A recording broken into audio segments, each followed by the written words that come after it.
तो दोस्तों आज हम फिर से आपके लिए लेकर आए हैं देश दुनिया की सभी ताजा बड़ी खबरें। फटाफट एक एक कर विस्तार से आज आपको बताएंगे, तो वीडियो को अंत तक जरूर देखें। दोस्तों वीडियो बनाने में हमें काफी मेहनत लगी है, तो वीडियो को दिल से लाइक कर दें। जी हां दोस्तों, पहली खबर में आपको बता दें कि भाजपा सांसद साक्षी महाराज ने राम मंदिर निर्माण को लेकर असदुद्दीन ओवैसी पर बोला हमला। कहा ओवैसी का बाप भी नहीं रोक पाया राम मंदिर का निर्माण। वहीं आपको बताएंगे दोस्तों की अमेरिका तालिबान पर फिर से जंग की कर रहा है तैयारी। ड्रोन से बोला जा सकता है अफगानिस्तान पर हमला।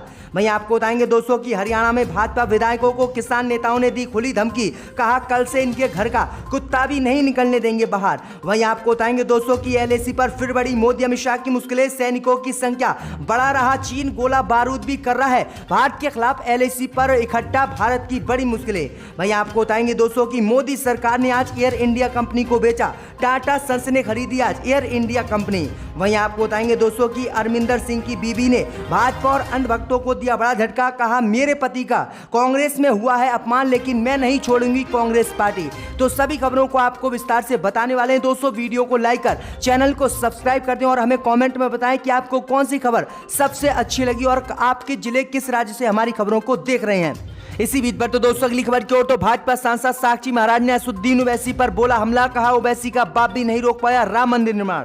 जब दोस्तों आपको बता दें ये बड़ी खबर सामने निकल कर आई दोस्तों की उन्नाव से भाजपा सांसद साक्षी महाराज ने राम मंदिर को लेकर असदुद्दीन ओवैसी पर आज बड़ा हमला बोला है। असदुद्दीन ओवैसी पर निशाना साधते हुए साक्षी महाराज ने कहा कि एक वो हैदराबादी है। आप लोग समझ गए होंगे, बहुत समझदार हैं, क्योंकि मोदी जी और योगी जी ने सबको जगा दिया है। वो हैदराबादी कभी देश की बात नहीं करता है, वह कभी जनता की बात नहीं करता है, वह कभी विकास की बात नहीं करता है, केवल वह बंटवारे की बात करता है और मुसलमानों की बात करता है। आगे उन्होंने कहा कि ओवैसी कहता था कि योगी अयोध्या में राम मंदिर के नाम पर एक ईंट भी नहीं लगा सकते। अरे ओवैसी तेरा बाप भी नहीं रोक पाया और आज हमने अयोध्या में भव्य राम मंदिर बनवा रहे हैं। तो ये विवादित बयान भाजपा सांसद साक्षी महाराज ने असदुद्दीन ओवैसी को लेकर दिया है। इसी बीच पर तो दोस्तों अगली खबर की ओर, तो तालिबान पर फिर से जंग की तैयारी कर रहा है अमेरिका। ड्रोन से बोला जा सकता है अफगानिस्तान पर हमला। जी हां दोस्तों, आपको बता दें कि अफगानिस्तान में तालिबान के आतंक के खिलाफ अमेरिका फिर से जंग की तैयारी कर रहा है। इसके संकेत अमेरिकी रक्षा विभाग के मुख्यालय पेंटागन ने दिए हैं। पीटीआई न्यूज एजेंसी के मुताबिक पेंटागन सचिव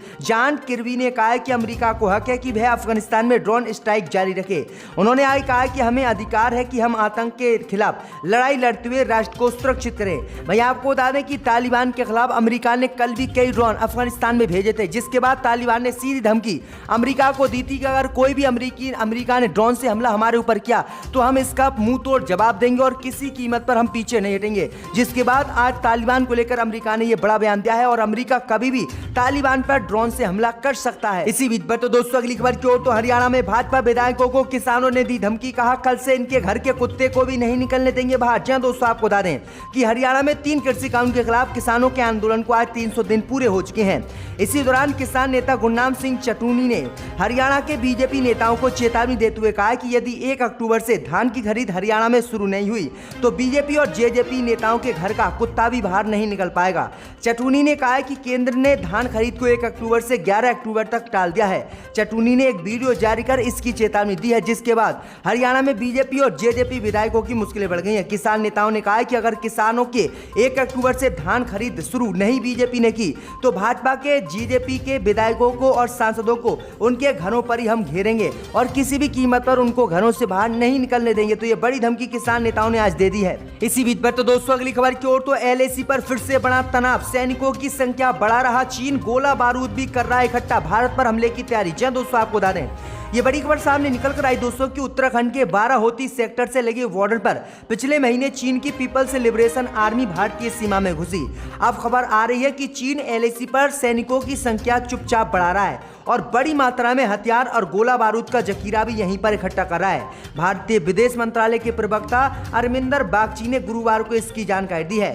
उन्होंने कहा कि भारतीय सेना भी चीन की हरकतों पर पैनी नजर रखे हुए है, लेकिन चीन लगातार अपने सैनिकों की संख्या बढ़ा रहा है और गोला बारूद भी यहां पर इकट्ठा कर रहा है, जिससे तनाव लगातार बढ़ता जा रहा है। वहीं आपको बता दें कि भारतीय सुरक्षा परिषद के नेताओं ने आशंका जताई है कि चीन पाकिस्तान मिलकर भारत पर हमला कर सकते हैं। इसी बीच पर तो दोस्तों अगली खबर की ओर, तो टाटा सन्स ने खरीदी एयर इंडिया कंपनी। मोदी सरकार ने लगाई थी अंतिम बोली। जी दोस्तों, आपको बता दें ये बड़ी खबर सामने निकल कर आई दोस्तों की टाटा सन्स ने घाटे में चल रही सरकारी विमानन कंपनी एयर इंडिया की बोली आज जीत ली है और टाटा सन्स ने अब एयर इंडिया कंपनी को खरीद लिया है। दरअसल आपको बता दें कि पिछले साल से मोदी सरकार इस कंपनी को बेच रही थी, लेकिन कोरोना महामारी के कारण इसकी बोली नहीं लग पाई। लेकिन आपको बता दें कि आज मोदी सरकार ने एयर इंडिया की बोली लगाई।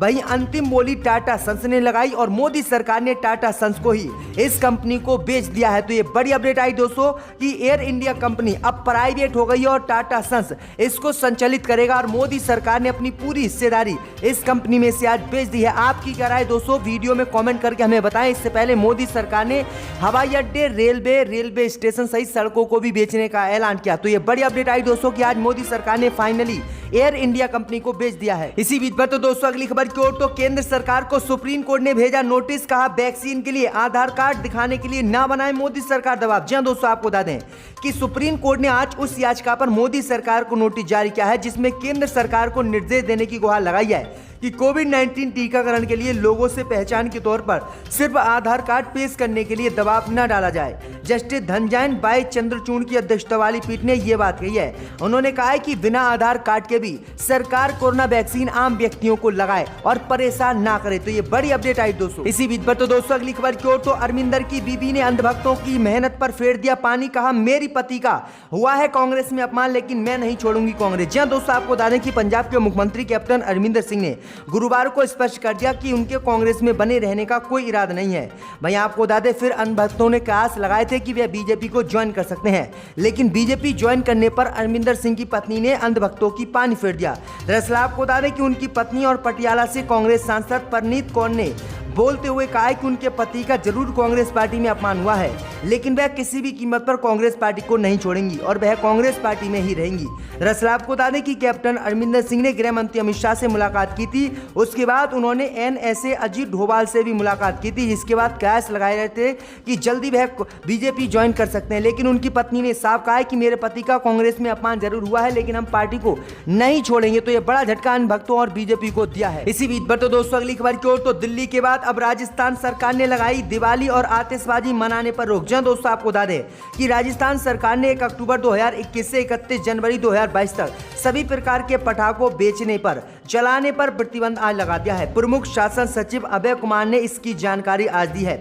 इससे पहले दिल्ली सरकार ने भी इसी तरह की पाबंदी लगाई थी और कहा था कि दिल्ली में जो है प्रदूषण बढ़ रहा है, इसीलिए इस पर रोक लगाई जाए। तो ये बड़ी अपडेट आई दोस्तों कि दिल्ली के बाद अब राजस्थान में भी ऐसा ही प्रतिबंध लगा दिया गया है। इसी बीच पर तो दोस्तों अगली खबर की ओर, तो पश्चिम बंगाल के बाद अब गुजरात में विधानसभा चुनाव लड़ेंगी ममता बनर्जी, किया ऐलान। जन दोस्तों आपको बता दें कि टीएमसी कांग्रेस में शामिल होने के एक दिन बाद कांग्रेस के पूर्व विधायक लुई जिन्हो फ्लोबरे ने बृहस्पतिवार को कहा कि ममता बनर्जी नीति दल गोवा में अगले विधानसभा चुनाव में अपने दम पर सभी 40 सीटों पर किस्मत आजमाएगा और किसी के साथ गठबंधन नहीं करेगा। गोवा के पूर्व मुख्यमंत्री ने यहां संवाददाता सम्मेलन में यह बात कही है।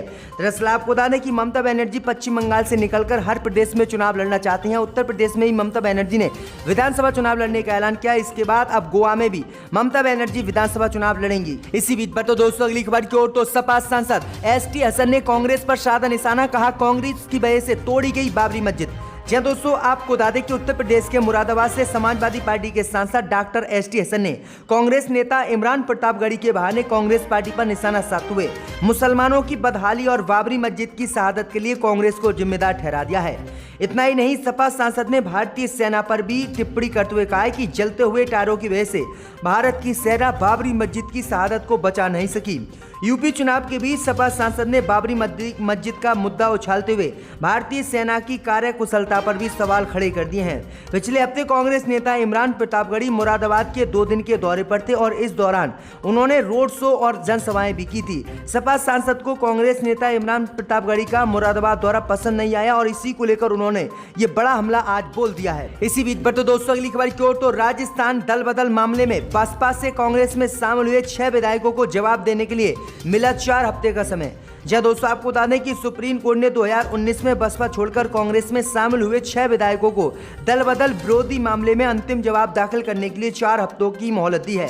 6 विधायकों में से 4 राजेंद्र सिंह गुड्डा, वाजिद अली, लाखन मीणा और संदीप यादव वकीलों से चर्चा के लिए बृहस्पतिवार को दिल्ली में थे, जबकि योगेंद्र सिंह अबाना और दीपंच खेरिया राजस्थान में थे। ये सभी 6 विधायक 2018 विधानसभा चुनाव बसपा के टिकट पर जीते थे, लेकिन सितंबर 2019 में बसपा छोड़कर कांग्रेस में शामिल हो गए।